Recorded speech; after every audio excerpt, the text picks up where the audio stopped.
and welcome to the API, a program produced, presented and aired Tuesdays and Thursdays by the Agency for Public Information. We keep you up to date with all the latest developments in government policies and projects.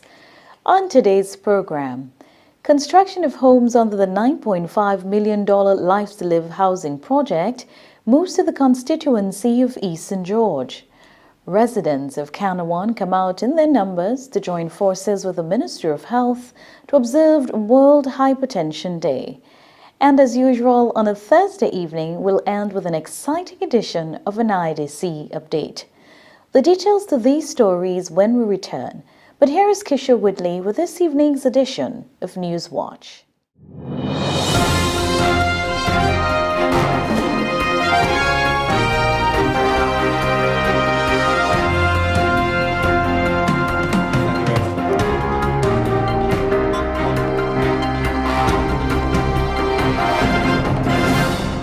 Good evening. Welcome to Newswatch. I am Keisha Woodley.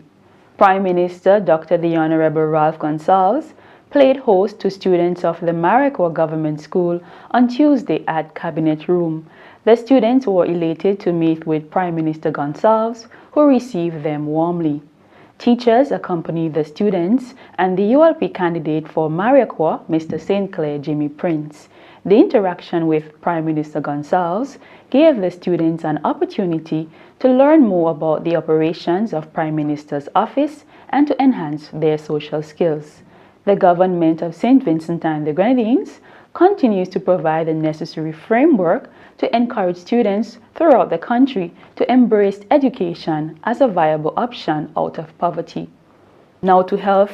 The Ministry of Health, Wellness and the Environment advises Vincentians to take the necessary precautions in light of the mosquito-borne Zika virus outbreak in Brazil, which could possibly spread to other Caribbean islands, including St. Vincent and the Grenadines. This warning comes following meetings at the World Health Assembly currently taking place in Geneva, Switzerland, and to a subsequent warning issued by the Pan American Health Organization. The Aedes aegypti mosquito, which spreads the Zika virus, is the same mosquito that is responsible for the transmission of dengue and chikungunya. It is generally found in and around places where people inhabit. Persons are urged to search for and destroy mosquito breeding sites by getting rid of old tires and containers in which water can settle, punching holes in tins before disposing, and covering large drums, barrels, and tanks holding water. In agriculture, in an effort to ensure quality produce, maintain a competitive edge, and prepare for the international market, the nation's banana farmers are required to start or continue the ribbon tagging process. In September 2014, the Farmers Export Initiative, under the auspices of the Farmers Support Company, FSC, commenced the purchasing of bananas from the nation's farmers. The Farmers Support Company is therefore appealing to all farmers to become involved in the ribbon tagging process on or before August 3, 2015. Failure to do so will result in the FSC not purchasing bananas from these farmers. From the University of the West Indies, a new student guild executive of the University of the West Indies Open Campus, St. Vincent and the Grenadines, was recently elected to run the day-to-day activities of the student body. The members of the executive are Chairman, Mr. Nick Francis, Guild Deputy Chairman, Mr. Martin Sheen, Secretary, Ms. Samantha Williams, Treasurer, Mr. Ricky Haynes, and PRO, Ms. Nellie Phillips. Head of the UWI Open Campus, Mrs. Deborah Dalrymple, noted that she is happy to see the strength in leadership of the Guild and looks forward to more efficient student engagement, certainly among students themselves and between staff and students. Finally, on Newswatch, the University of the West Indies sees change in the future of the Caribbean. A news release from the UWI stated that academics from over 65 regional and international thought leaders who for 3 days were engaged in vigorous debate and discussion on challenges and solutions for the future of the Caribbean. Broad themes coming from the forum were the need for a clearer long-term vision of where we are going as a region, and the creation of policy driven by knowledge, data, and research. In his new capacity of Vice Chancellor of the UWI, Professor Hilary Bickles said, and I quote, "We must invest more in education. If we cannot afford to invest in education, we are not investing in the future of our people. The region's potential for development is a function of the quality and quantity of education." End of quote. That is all we have for Newswatch. Thank you for viewing. I am Keisha Woodley.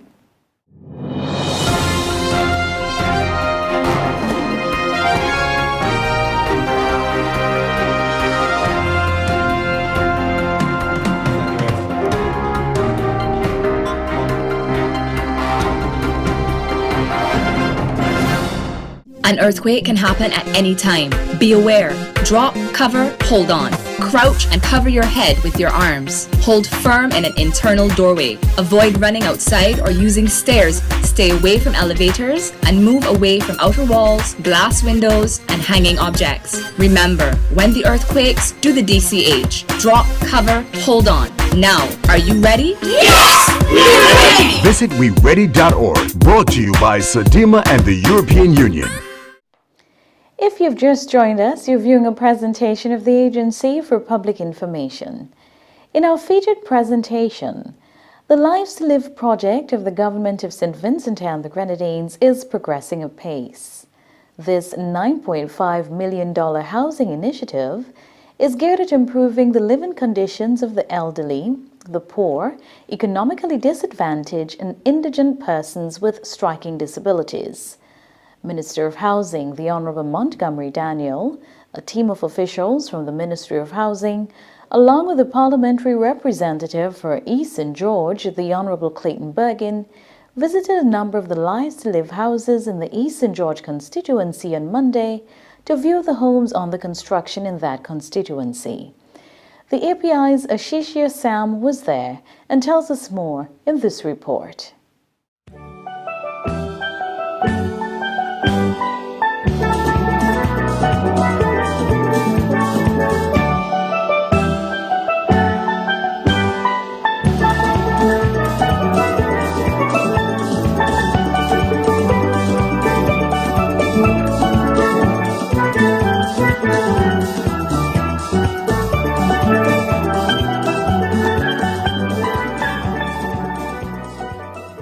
Improving the lives of the elderly, the poor, economically disadvantaged, and indigent persons with striking disabilities is the ultimate goal of the Lives to Live project of the Government of St. Vincent and the Grenadines.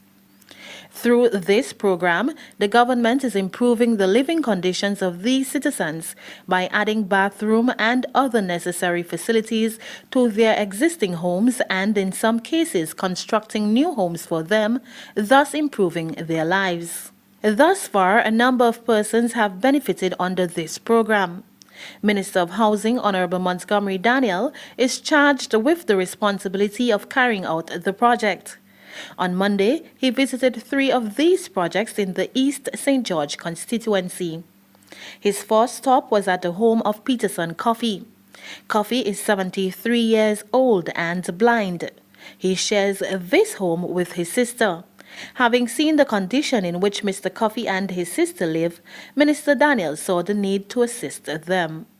When the recommendation came to the Ministry of Housing for Mr. Coffey, and I visited and I saw the conditions, again, as you can see, my heart was moved. And so immediately, I asked that we begin the work to improve the life of Mr. Coffey. Today, Mr. Coffey will get a brand new house, a 2-bedroom house. The house is basically a wall and ply. And I tell you, it is one of the houses that we are building that I appreciate very much. Although it is ply, but part of it is ply and part of it is wall. And the structure is indeed a strong one. It also offers a coolness inside. And so I have no doubt that Mr. Coffey will really love very much his new accommodation. Coffey expressed gratitude to the government of St. Vincent and the Grenadines for improving his living condition. I'm so thankful for the shelter because with family living, me happy. Especially now is the bad weather, and thanks very much. Although me go going yet, but I know I will go going soon. So thank you again. Thanks. Parliamentary Representative for East St. George, Honorable Clayton Berging, lauded the Ministry of Housing for the manner in which they are conducting the Lives to Live program. He is especially pleased that they saw it fit to assist his constituent, Peterson Coffey. I think the Ministry of Housing under the leadership of Minister Daniel has been conducting this program efficiently and quite well. And this is something that the rest of St. Vincent and the Grenadines have to appreciate. Now I would hear some folks condemning these, the same like when the low-income houses call them matchbacks and so on. But we would have seen those beautiful structures. And despite some people want to play down this housing project just for basic political purposes, we are asking person to see it for what it is. The government of St. Vincent and the Grenadines, through the Ministry of Housing and the Ministry of National Mobilization, looking after the needs of the marginalized persons, those who are really in need, those people who are sick physically, mentally, have some challenges. And this is what we're doing, because this house that we are at present is for a gentleman who is 73 years old and he is blind. So we have to make sure that the proper facilities are here for him. And his sister, who is somewhat challenged in her own way as well. We would move on to a couple of others, and I know that Minister, the PS would tell you all what they have been doing. And I would know what they have been doing because the minister would report from time to time at cabinet about the progress. People would ask questions. We visit with him in the constituency that he is conducting. And I know that Peterson Coffey, better known as Sita, would appreciate this fine gesture by the government and people of St. Vincent. There's something I would tell you that somebody called from Canada one time. They probably visited at Canada, the United States, and a radio program that I was on. And asked about CETA, and I said, not to worry, lady. I think that was December. We have it under control. The Ministry of Housing going to look after the needs of CETA and his sister. So once again, I must say I'm happy to be a part of this process under this Unity Labour Party administration. The administration that has been making the lives of Vincent more pleasant, more livable, developing the people of St. Vincent and the Grenadines to their maximum, to their optimum. And we do this by various means. Sonia Simon is mentally challenged. She lives in this dilapidated house. She is one of the persons who has benefited under the Lives to Live project. The government has constructed a new house for her, and she is elated. Thank you, Prime Minister, for the house he built for me. Because I was in that old house, and I used to feel so good in that day. Because we used to sweat me inside the old house. Yes. Are you happy now? Yes, I'm happy now. Praise God for that. Yes, thank you very much. In Brighton, we visited the home of Albert Williams. Williams is an elderly man who is hearing impaired. Minister Daniel was not pleased with his existing living conditions. He is happy to assist him. We are still here in the constituency of East St. George, and we are at the moment at Mr. Albert Cookie Williams. Mr. Williams is quite an aged gentleman, and I'm sure you would have seen his living conditions as you would have come to this site. When the recommendations came to the ministry and I visited, and I saw the conditions of Mr. Williams, of course, these are the reasons why this government would have instituted this Lives to Live program.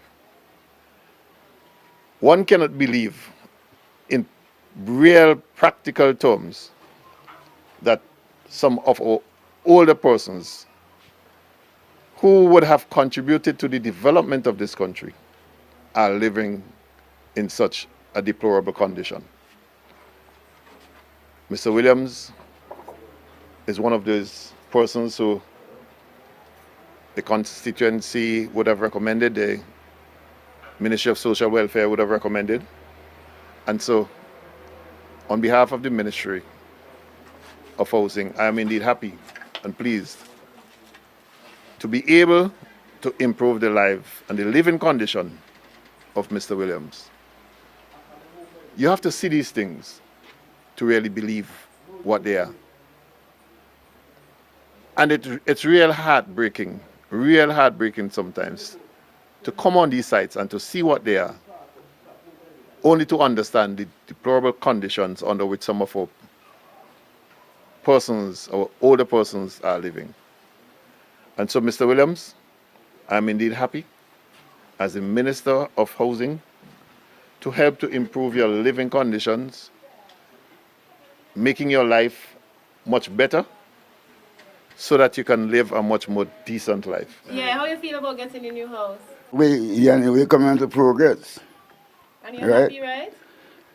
Really, I really love how you come in, right? Because the workman and putting their heart and soul into it. And I really they're wrong to see that they do what is right. Okay? So I'm quite satisfied with it. I am thanking my Minister of House, Mr. Daniel, to come in and put forth a place like this. And I'm happy.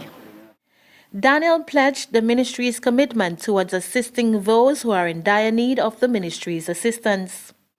The ministry will do what it has to do to make sure that those persons who are suffering and living in these deplorable conditions to try and make their lives much better. I am indeed happy when you can touch the lives of our older people and to make such a life a happier one before they go to the great beyond. It is not easy to see old people who, especially when it's raining and when it's in the night, to be able to be coming outside, to have to go to the bathroom. It's a difficulty. And so, I'm indeed happy that here in this constituency of East St. George, that not only Mr. Williams, we would have touched his life, but also Peterson Coffee, of course, which we have just come from, and Sonia Simon, again, another lady who is mentally challenged, and her living conditions is so terrible. I mean, the house that she has been living in, one is even fearful of even going inside that house, much less to be sleeping in that house. My goodness. Thank God that this government has been able to recognize such a program and to really lift the living conditions of our people in this country. It gives me pleasure to be here at Mr. Cookie's residence. And as you see the other two clips before of Sonia Simon and Peterson Coffee, these are people who we look towards and help in the condition of which they are living. And as the assessor for this constituency, I I count it an honor and a privilege to walk along in East St. George with Mr. Morgan and Kamala Gonsalve, Mr. Gonsalve, and the Ministry of Housing, PS, Mr. Daniel. Many Fridays when we have meetings, we would ask Chandler how the work is progressing. From time to time, I will take them in the areas and they see for themselves. Not just my word, but they will see for themselves, and they are well pleased about what is going on. And I want to say again, thanks to the government and the Prime Minister for such an initiative that they have taken and a bold step. And I pray that God will continue to spare our lives and see more progress like this go on in the future. Permanent Secretary in the Ministry of Housing, Dr. Urji Jilks, is happy that such a program is in place to assist those who are in need, as everyone deserves to have a quality life. At a recent presentation of the Honorable Prime Minister, where he was handing over the keys for houses and doing some land distribution, he said that housing is a human right. You've seen the conditions under which these people are living, and no human being deserves to be living under these conditions. The Prime Minister also said that his government has embarked on a policy of social democracy. These are social human beings with lives to live. They are not outcasts, they are not animals. They are people who deserve decent living conditions. They would have contributed at some point in time to the development of St. Vincent and the Grenadines, and circumstances, whatever those circumstances are, caused them to be in the condition in which they are in now. And so, as a people, as a nation, and the Ministry of Housing, Informal Human Settlement, Physical Planning, Lands and Surveys, we have a responsibility, a duty to assist the people in living, or to live a fairly decent quality of life. Jilks outlined some of the other projects of the Ministry of Housing which are geared at improving the lives of Vincentians. St. Vincent and the Grenadines have been hearing a lot about the housing rehabilitation program and Lives to Live, the Lives to Live program. I do not want people to go with the idea that that is all we do in the Ministry of Housing. The United Nations Human Settlement Program, or abbreviated as UN Habitat, has a program in which they look at socially, environmentally sustainable development with specific emphasis on slum upgrading. And St. Vincent and the Grenadines has now joined that program, where 3 communities, Sandy Bay, Fairhall, and Glebe in Barreley, was selected to be on this program, where we're looking at the environmental and social upgrade of these communities. There's also the building code. So it's a comprehensive program. It is not ad hoc. And I can tell you that Minister Daniel, he's a man of action. He's the driver within the Ministry of Housing.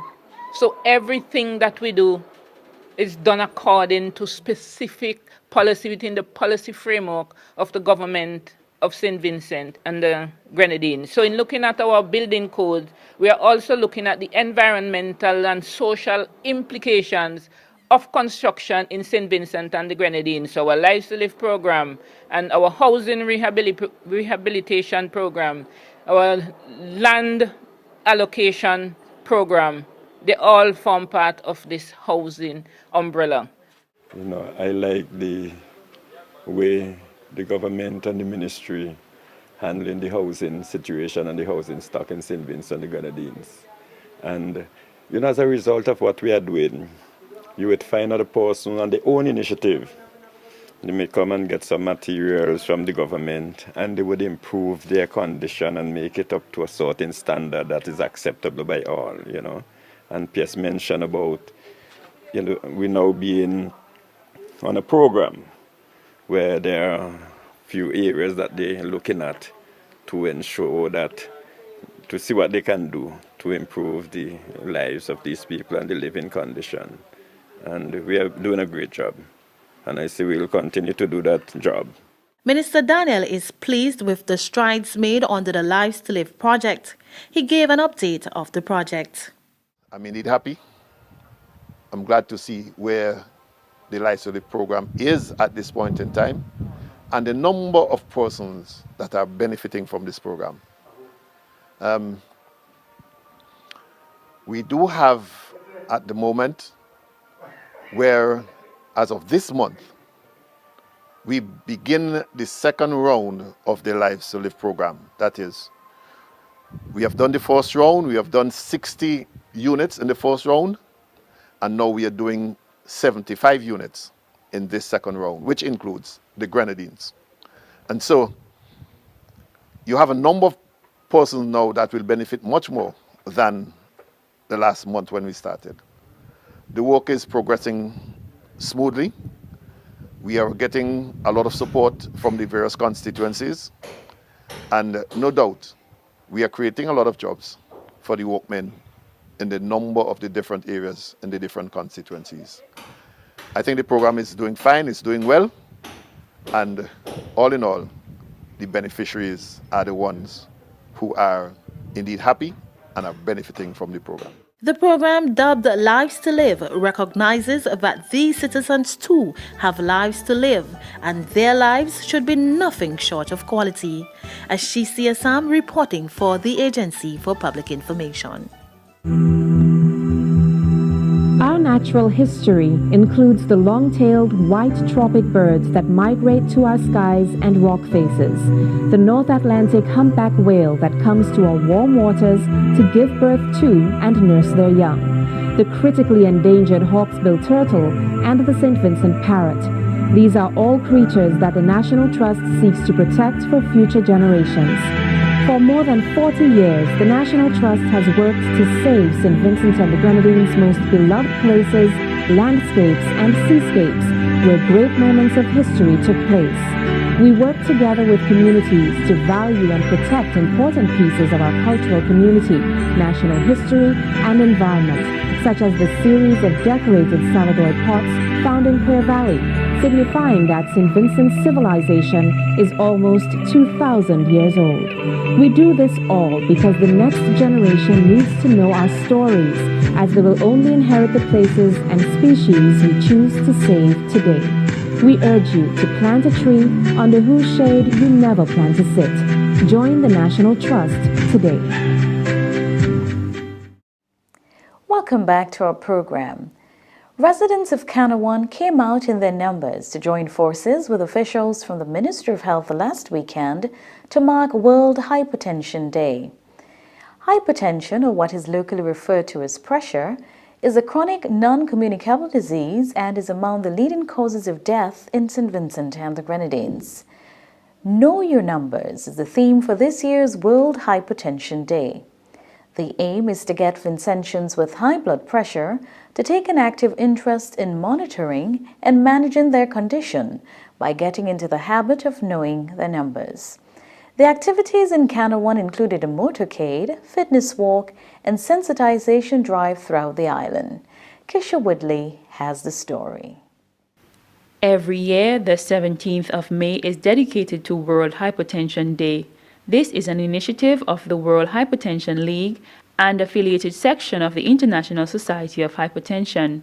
The World Hypertension Day was first inaugurated in May 2005 and has become an annual event ever since. The purpose of the World Hypertension Day is to promote public awareness of hypertension and to encourage citizens of all countries to prevent and control this silent killer, the modern epidemic. The theme for 2015 is Know Your Numbers. In light of this, officials from the Ministry of Health, Wellness and the Environment journeyed to Kanawha to view the operations of the health systems there.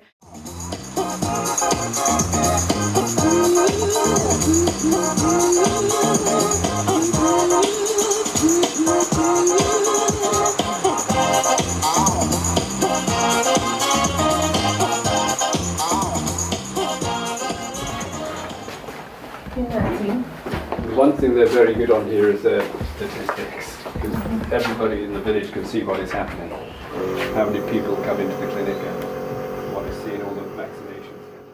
to educate the public and engage in several wellness activities. The main activity was a motorcade and march from the Panyard in Cano 1. Have you ever wondered what exactly is hypertension or high blood pressure? This is called your blood pressure. Blood pressure that is too high can harm your body. Blood pressure is also called hypertension, as we know. This means that your heart is working harder to pump your blood. High blood pressure can cause kidney disease and kidney failure. To clean your blood, there is no cure for kidney failure. If your kidneys fail, you will need dialysis or a kidney transplant. Fun fact for a fun walk.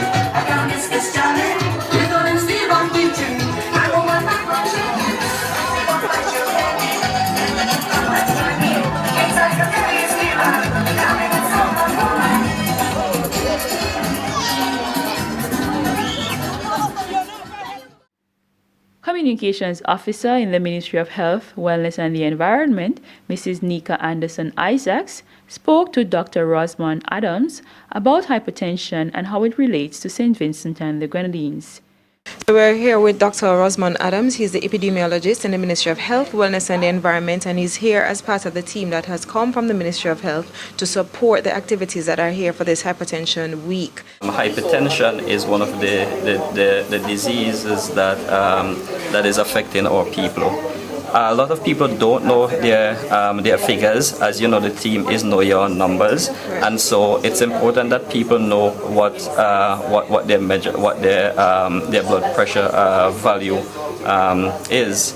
As we know, 140 over 90, anything above this is declared as hypertensive, and hypertension is also known as a silent killer. So people will have their blood pressure over this value and they don't know, and then all of a sudden they start developing complications due to hypertension and they didn't know that they were hypertensive.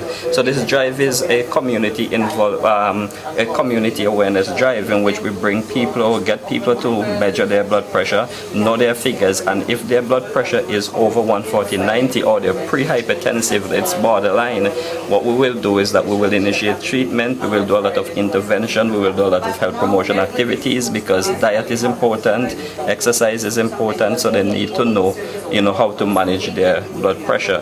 If people come for testing and their blood pressure is normal, what we do, we encourage them to continue living healthy lifestyles, because health promotion and intervention is not only to detect people who are sick, but also to encourage those who are normal to continue along this pathway, because our aim is to have a healthy community, healthy St. Vincent and the Grenadines.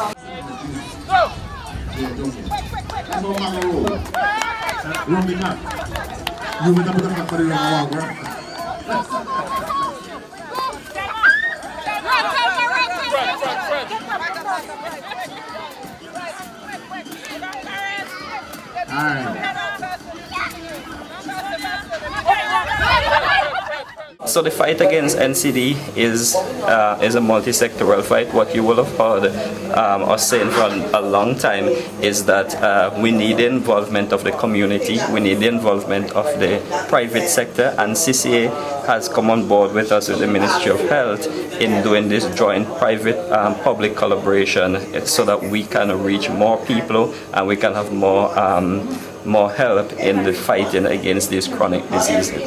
I saw you personally testing, lending your hand in testing persons yesterday and encouraging persons and making them aware of the importance of what is high blood pressure as opposed to being hypertensive. Do you know your BMI? I know my BMI, I know my pressure, I know my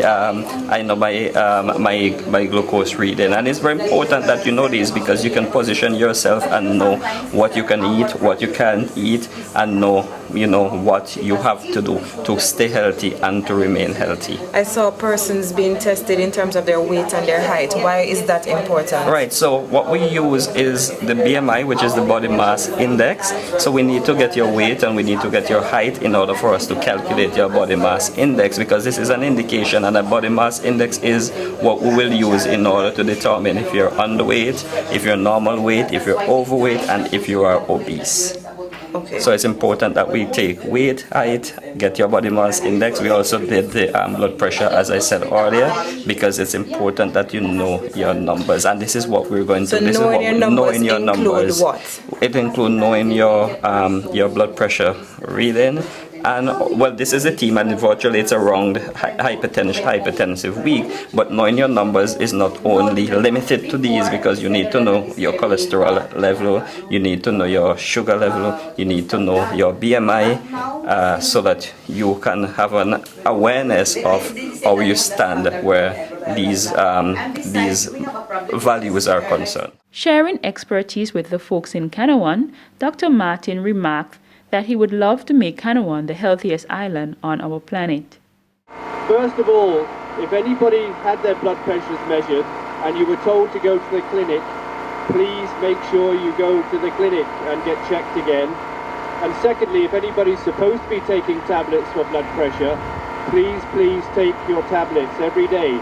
Hypertension is the silent killer that if you don't treat it, the high blood pressure can blow your brains up and blow your heart out and blow your kidneys up. It is very bad for you. So if you're told to take tablets by Dr. Natty, everybody please take them. Now we've been doing exercise as well. We've been doing Zumba, which is just a form of dance. We've been doing yoga on the beach, and we've been doing swimming. And I really want the village to move forward with all of this, so we continue. I have a dream of seeing a swimming club.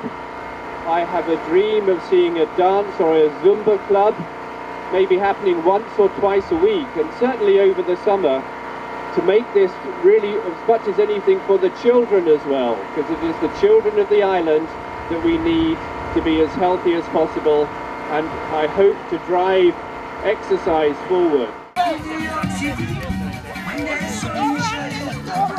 Hey, you're disqualified.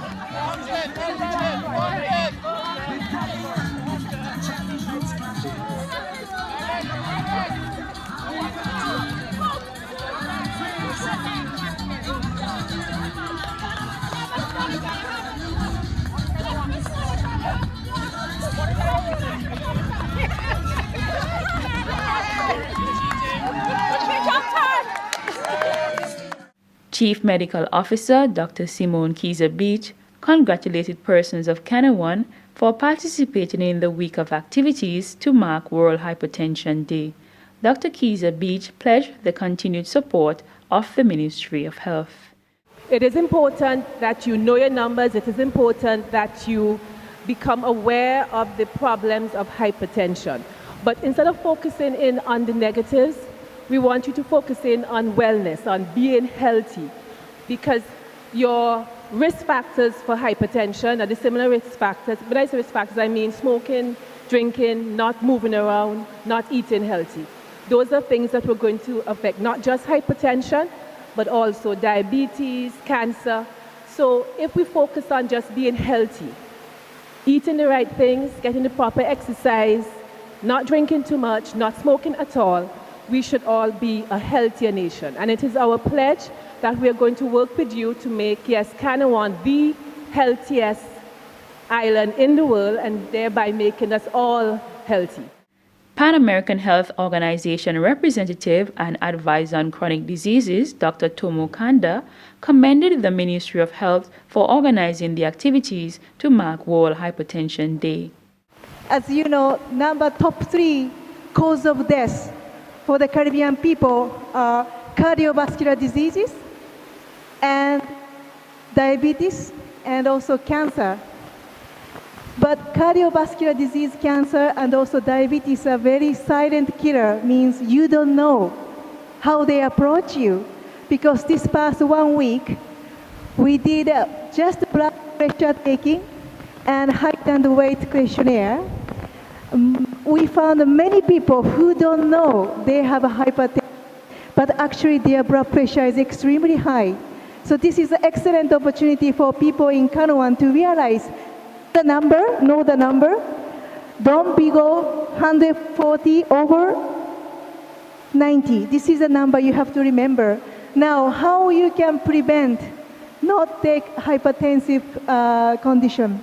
Very simple, only 4 things. What do you think? 4 things. 1, no tobacco, right? Tobacco is absolutely high risk factors. And don't drink too much alcohol. I accept, Caribbean people like lime. So you can have some moderate rum or beer and wine, but not too much. Number 3, physical activity is very important. Overweight, obesity, particularly Caribbean women, strongly high relationship between obesity and any kind of cancers. So losing your weight will really help. And the number 4 is health diet. At the end of the walk, participants came together for a session of games and exercise. Awards were distributed to the winners of the poster and swimming competitions.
Reporting for the Agency for Public Information, I am Keisha Woodley.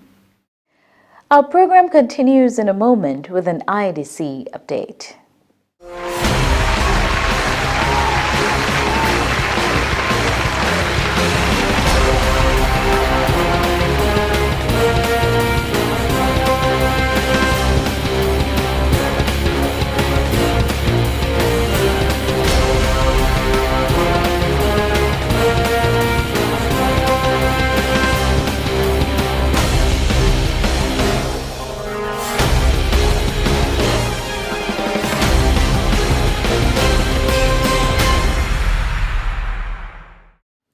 Our final presentation this evening is the Iadc update.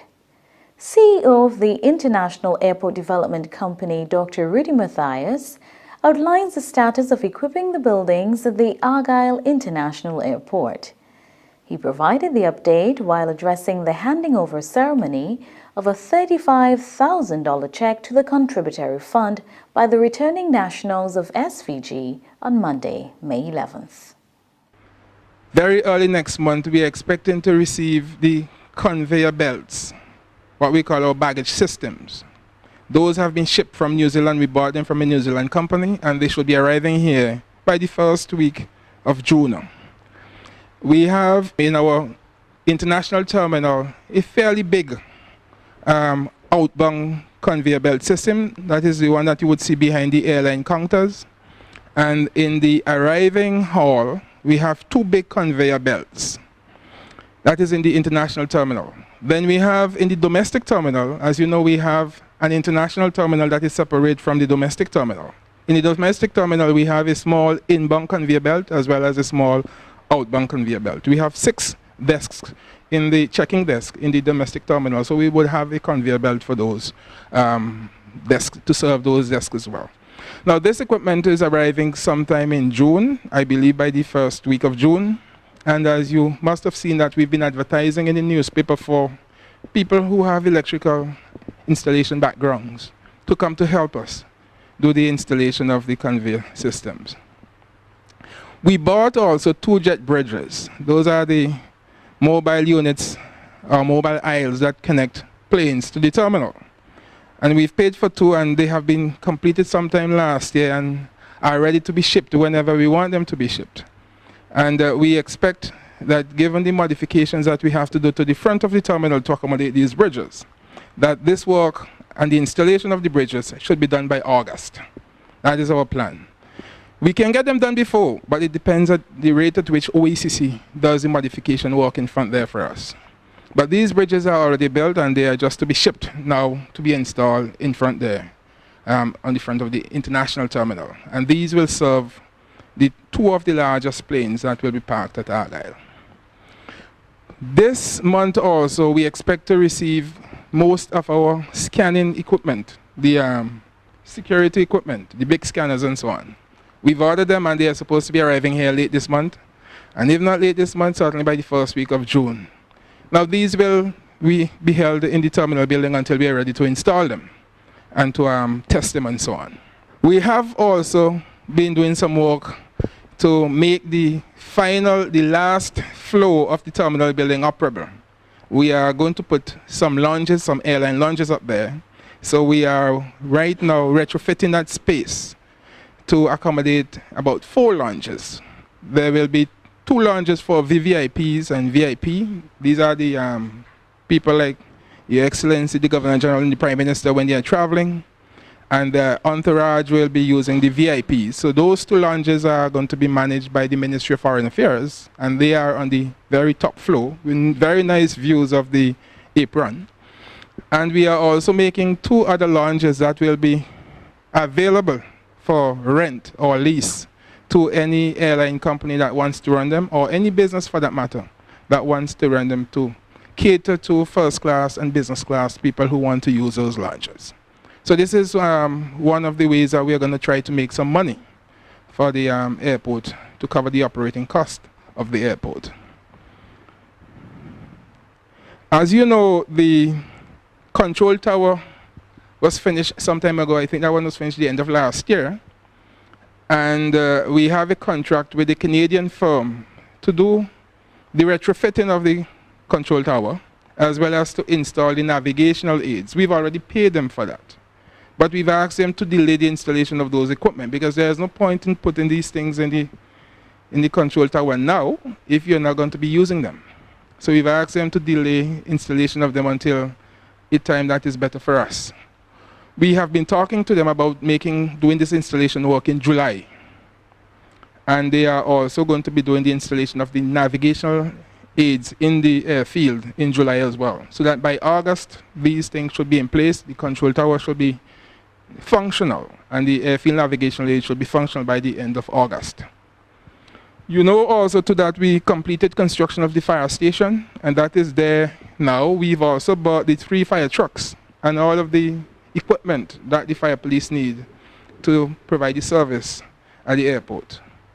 What we are doing now is simply buying the furniture, the desk and chairs and beds and other things that the police, because they're going to live there, that the police would need to make a comfortable home so that they can provide a good service. So that is what we are doing right now in relation to the fire. While we do this sort of retrofitting and construction work, we are also setting up several contracts with different types of firms to provide the kinds of services that you expect an airport to provide.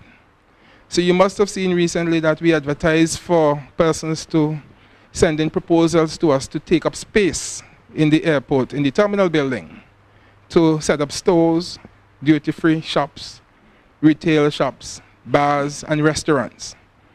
And we are expecting several responses by the end of June, 30th of June. We're expecting these responses so that we can go ahead and evaluate them and make awards to different firms to put up their stores and shops in the terminal building. We have already approved to make a contract with Lime to provide voice and data communication. So Lime is the telecommunication service provider at the Iadc, and we are working with them to set up those facilities. Recently also too, we sent out a request for proposal to provide access control. And we are talking here about permitting people to or not to access the airport facility. So you're going to have a system to allow those who should access to access and those who shouldn't to not be allowed to access. So we have a proposal, or we are expecting to receive proposal soon to award a contract to a firm to help us set that up. We have been working with a firm from Canada called Canadian Banknote to supply the immigration system, so that when you come to immigration, they scan your passport and so on. That sort of system has been provided by a firm from Canada called Canadian Banknote.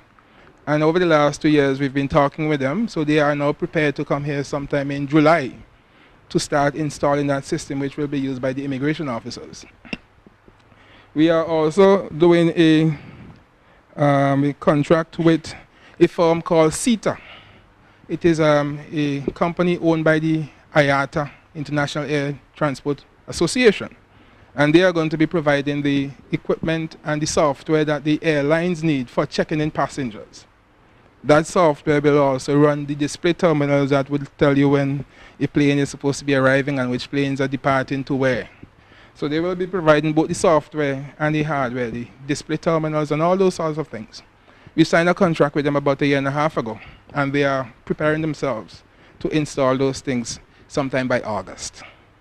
So you can see that there are a number of small things that are happening, and these are the final touches on the terminal building and the airport. But while we do that, we've just recently signed a contract with Iadc Services of Barbados to build a cargo terminal. It's a fairly small cargo terminal, but we need one. And so we've signed a contract with them, a 7-month contract, to deliver that building to us sometime in November this year.